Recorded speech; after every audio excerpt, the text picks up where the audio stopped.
Okay, guys, here's the lecture for Module 33. Hope you're having a good day so far. In this lecture, we are going to discuss the classical model of the price level, why efforts to collect an inflation tax by printing money can lead to high rates of inflation, and define the types of inflation that exist out there. So, according to the classical model of the price level, the real quantity of money is always at its long-run equilibrium.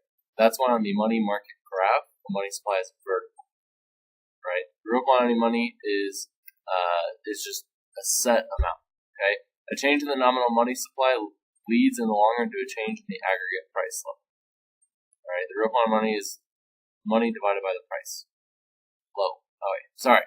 Anyway, money and prices.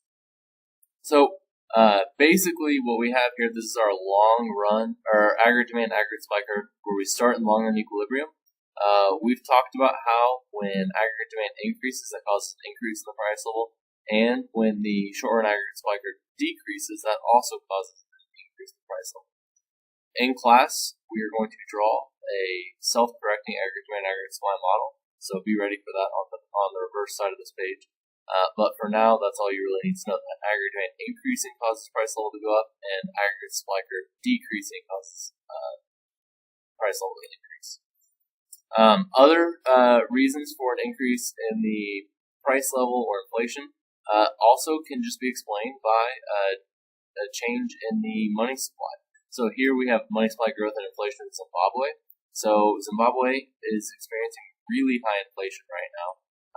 And that's primarily because they've just been printing a bunch of money. So it's not really any secret or anything like that, why that is. So the inflation tax is the reduction in the real value of money held by the public caused by inflation.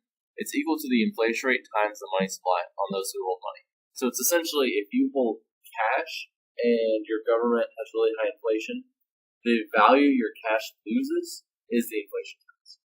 Right? The real value of resources captured by the government is reflected by the real inflation tax. That's the inflation rate times the real money supply. All right. Now, the logic of hyperinflation: in order to avoid paying the inflation tax, people reduce their real money holdings and force the government to increase inflation to capture the same amount of real inflation tax. So basically, what ends up happening is people obviously don't want to hold on to cash, so they'll convert it into other investments and other things that are going to earn them high enough interest rates to keep from being harmed by inflation.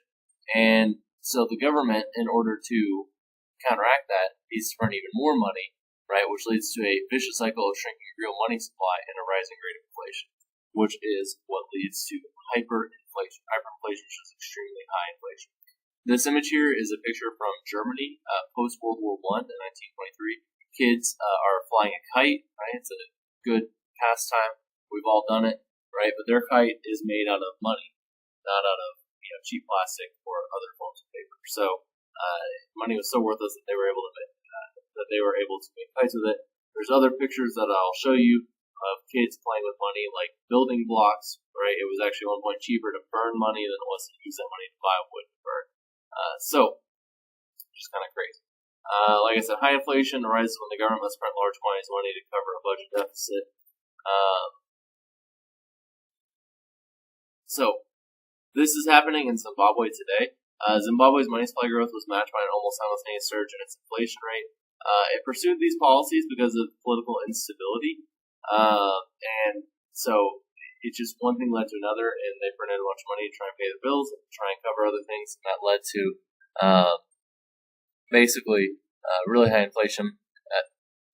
Farms and other things were not run as efficiently there as well because he seized the farms and turned them over to his political supporters, which led to worse economic performance, and so on and so forth. So that's why their inflation rate is super, super high.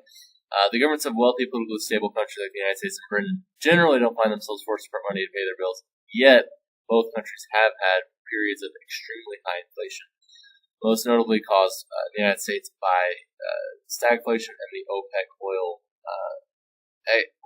embargo against the United States. Now, a decrease in aggregate supply because of an increase in the price of inputs is cost-push inflation. That's when the short and aggregate supply curve shifts to the left, right?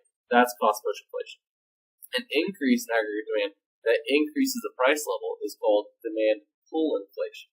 And so what that means, anytime aggregate demand shifts to the right, price level increases, that is demand pull inflation, right? And the short-run policies that produce a booming economy also tend to lead to higher inflation. And policies that reduce inflation tend to depress the economy. We talked about this. We talked about the Federal Reserve cutting interest rates, right, in order to boost spending. That also does lead to a higher interest rate, or a higher inflation rate, I mean. And when they want to reduce the inflation rate, they will increase interest rates to keep people from borrowing and spending money. When actual aggregate output is equal to potential output, the actual unemployment rate is equal to the natural rate of unemployment. Right? We talked about this before. This should all be reviewed. When the output gap is positive, meaning there's an inflationary gap, the unemployment rate is going to be below the natural rate. When the output gap is negative, a recessionary gap, the unemployment rate is going to be above the natural rate. So do remember that. Do write that down. Everything. And here we can see a comparison between the actual unemployment rate versus the natural rate of unemployment in the United States. So we also can see the cyclical unemployment compared to the output gap that we have here. So you'll notice that when we have a recession, our cyclical unemployment increases. When we're in periods of inflationary periods, cyclical unemployment is down. All right, that's all I got for you guys. If you have any questions, write them down. Let me know, and we'll talk about them during the next class.